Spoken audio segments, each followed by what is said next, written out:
Olá, meu nome é Diogo, eu sou aluno do Instituto Federal de São Paulo, aluno de último ano. Eu venho, através dessa gravação de vídeo, falar sobre um dos tópicos do site do ABC da Energia, né? E eu vou dar minha contribuição falando sobre os combustíveis. E esse pedido foi do professor Fabrício, né? Da disciplina que eu curso de Processos Químicos Industriais, do 8º semestre. Então, eu vou estar abarcando um pouco sobre os combustíveis, falando que eles são materiais que têm a capacidade de propagar fogo, né? Então, a gente pode perceber como exemplo a madeira, o papel, o tecido, o solvente, óleos, plásticos. Só que a gente tem um conhecimento chamado triângulo do fogo. Então, a gente deve primeiro pensar sobre como que é essa interação, né, desse triângulo. Então esse triângulo ele vai estar atrelado, né, à chamada combustível, comburente e o calor, né? Então você precisa desses três quesitos para que aconteça a reação química. E essa reação química ela vai estar atrelada pensando que os combustíveis eles podem ser sólido, líquido ou gasoso, né? O comburente ele vai ser sempre o gás oxigênio, que são dois átomos de oxigênio ligados. Então a gente vai perceber que a concentração dele é de 13%. Se já tiver essa concentração, vai acontecer esse processo químico. E o calor como forma de energia do processo, né? Então a gente tem que ver e perceber que essa interação é desses três tópicos, por isso que a gente fala que é triângulo do fogo, né? Então, eu vou falar um pouco da origem dos combustíveis também, né? A gente percebe que tem três tipos. Os animais vegetais fossilizados, que a gente pode ter como exemplo o petróleo, que eu também vou estar abarcando no final, vou dar mais ênfase no petróleo. A gente tem plantas que pode ter como exemplo o arroz e a cana-de-açúcar, né? Os lixos orgânicos que podem conter suas propriedades químicas, gases como, a gente pode pensar no gás metano, que é o CH4, né? O monóxido de carbono, que é o CO, gás hidrogênio, que é o H2. A gente pode também perceber que tem um gás nitrogênio, que é o N2, e o CO2, que é o gás dióxido de carbono, que eles são provenientes de fermentação da matéria orgânica. Então a gente pode perceber que esse contato que eu disse, a gente vai encontrar em aterros sanitários.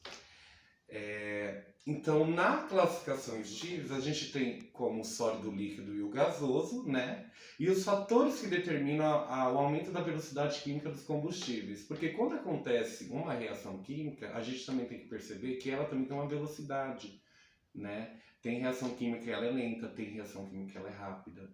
Então isso vai muito influenciar. E essa é obtida com a concentração do calor. A gente pode perceber que se o ambiente estiver mais quente, mais calor vai produzir. Então a velocidade da reação também vai produzir. E também se a gente tiver a superfície de contato. Se a gente tiver como exemplo, um combustível sólido carvão. Se eu quebrar ele em partes, então a superfície de contato dele vai ser maior para que essa velocidade química aconteça com maior velocidade, né? E agora eu vou estar falando sobre o petróleo.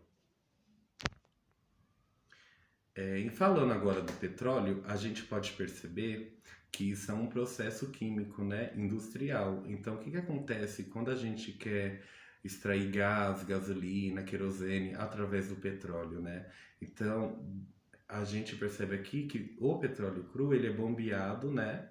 E aí a gente percebe que tem uma fornalha com fogo, e isso vai dar esse bombeamento desse petróleo até ele passar pela torre de destilação. O que é uma destilação? A destilação ela vai trabalhar com compostos químicos de diferentes tipos de pontos de ebulição, né? Então, percebeu-se que entre as quantidades de graus, a gente percebe que há uma diferença entre deles, por isso que chama torre de destilação, para ter a obtenção dos componentes químicos que é derivado do petróleo. Então, a gente percebe aqui que aqui tem pratos, né, que são perfurados. Então, quando o petróleo entra a 400 graus Celsius e ele é resfriado a 370, a gente tem os óleos lubrificantes. Quando a gente tem 300 graus Celsius, a gente tem o óleo diesel. Quando entramos em 200 graus Celsius, temos o querosene. Quando entra em 150 vem a gasolina e com 20 o gás. Agora vamos dar uma observada nisso. Por que conseguimos chegar em gás a 20 graus Celsius? Então a gente pode perceber que a influência da temperatura dentro de um gás, ela é relacionada a também a sua estrutura. Então um gás ele tem um movimento muito dispersante, então ele é rápido, né, para se obter. Então a gente pode concluir que a química está relacionada com a indústria, né? Então a gente percebe que o estudo dos combustíveis ele foi relacionado a um processo químico industrial, né? Porque para você obter certos tipos de compostos, você tem que fazer essa relação. E os combustíveis também, eles são materiais essenciais para prover energia, né, à nossa sociedade.